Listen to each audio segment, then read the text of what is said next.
This channel does not promote any violent, harmful, or illegal activities. All content provided by this channel is meant for an educational purpose only.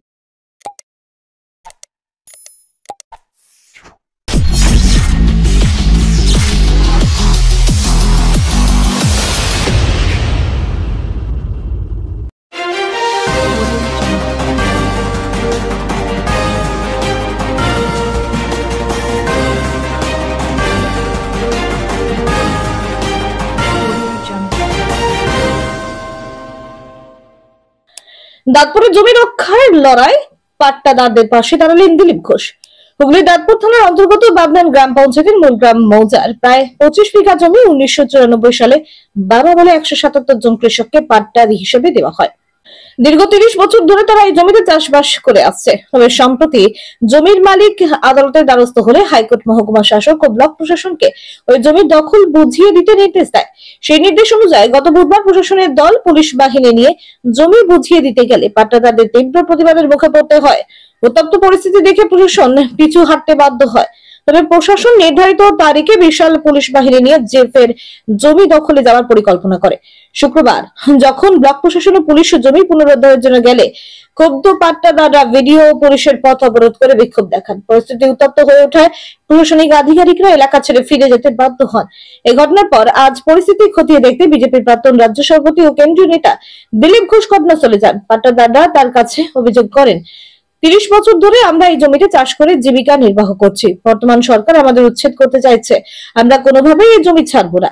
পাট্টাদারদের আশ্বস্ত করে দিলীপ ঘোষ বলেন, আমাদের লড়াই ন্যায়সঙ্গত, BJP সবসময় আপনাদের পাশে আছে। আইনি লড়াইয়ে আমরা আপনাদের সাহায্য করব এবং সতর্কভাবে সর্বতোভাবে পাশে থাকবো। এই জমি দখল ইস্যুতে এলাকার পরিস্থিতি উত্তপ্ত হয়ে উঠেছে। প্রশাসনের পরবর্তী পদক্ষেপ কি হবে তা নিয়ে উদ্বেগ বাড়ছে পাট্টাদারদের মধ্যে।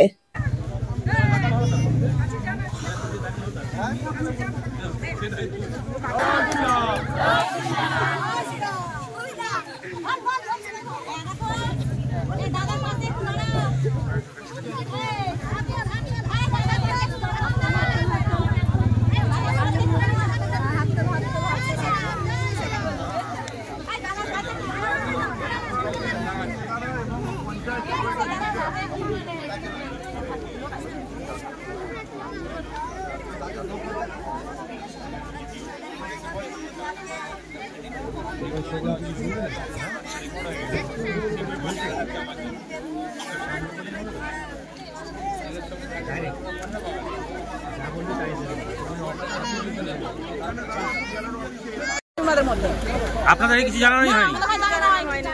যখন দখল নেবে তখন জানেন অঞ্চল আমরা জমিটা ফেরত পেয়ে গেছি।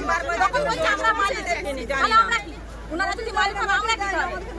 এতদিন ধরে তো আপনাদের সঙ্গে সিপিএম ছিল, গতকালও সিপিএম আপনাদের সঙ্গে ছিল, আজকে বিজেপি এলো, এই যে বিজেপির সঙ্গে কথা বললেন, মানে এটা কোনো রাজনীতি হচ্ছে না তো? না, এটা রাজনীতি হচ্ছে না। এদেরকে বললেন যে আগে আসেননি কেন বিজেপি? না, এসব কথা আমরা বলছিলাম না তো, আমরা ওনাদের ভাই ডাকিনি, ওনারা আমাদের ডেটে এসেছে সাহায্য করতে। এবার ওনাদের যদি মন হয় আমাদের সাহায্য করবে। কি বললো? ওনারা সাহায্য করবেন বলেছেন, এটা তো সাহায্য করব না। যেমন সিপিএম করছে ওনারা যদি করে তোমাদেরকে, মানে আপনারা কি জমি ছাড়বেন না তো? না, আমরা ছাড়বো না, আমরা ওইটা করে খাচ্ছি, আমরা কি তাহলে খাবো কি? কিন্তু জোর করে, কিন্তু যদি জোর করে জমি কেড়ে নেওয়া হয় তাহলে কি করব? ছাড়বো না, জোর করে ওনারা জোর করে দিতে পারে, আমরাও জোর করে দিতে পারবো। তাহলে কি আন্দোলন হবে? হ্যাঁ, আন্দোলন চলবে, আন্দোলন চলছে। কি নাম আপনার? শেফালি রায়। শেফালি রায়। আপনারা পাট্টা পেয়েছিলেন? হ্যাঁ। কতখানি জমি? আমাদের 5 কাঠা। সবাইকে মিলে যেটুকু হয়, কারো 5 কাঠা, কারো 10 কাঠা, কারো 15 এরকম ভাবে দিয়েছে। 70টা পরিবার আছে যারা সেই সময় বামফ্রন্ট আমলে যাদেরকে জমি দেওয়া হয়েছে, এখানে পাট্টা দেওয়া হয়েছে, পাট্টার কাগজ তাদের হাতে আছে, ওরা জানেই না কোথা থেকে পাট্টা নাকি আর ক্যান্সেল হয়ে গেছে। তাই এখানে জোর করে পুলিশ পাঠিয়ে জমি দখল করার চেষ্টা চলছে, ওনারা বাধা দিচ্ছেন। আমরা বলেছি 40 বছর ধরে আপনারা এখানে বসতি করেছেন, জমি ভোগ করছেন, আপনাদের অধিকার আছে, কাগজ আপনাদের কাছে আছে, ছাড়বেন না। বাকি কোর্টে লড়াই চলবে। আমলে কিন্তু এই পাট্টাগুলো ক্যান্সেল করেছে 2002 সালে, এবং তাহলে তখন থেকে কেন সিপিএম এই বিষয়টা নিয়ে লড়াই করে? কেন ক্যান্সেল হয়েছে, কি ব্যাপার, কোর্টের ব্যাপার আছে, হবে সেটা, কিন্তু না জানিয়ে কারো পাট্টা ক্যান্সেল করে দিলে কি, এটা তো হতে পারে না।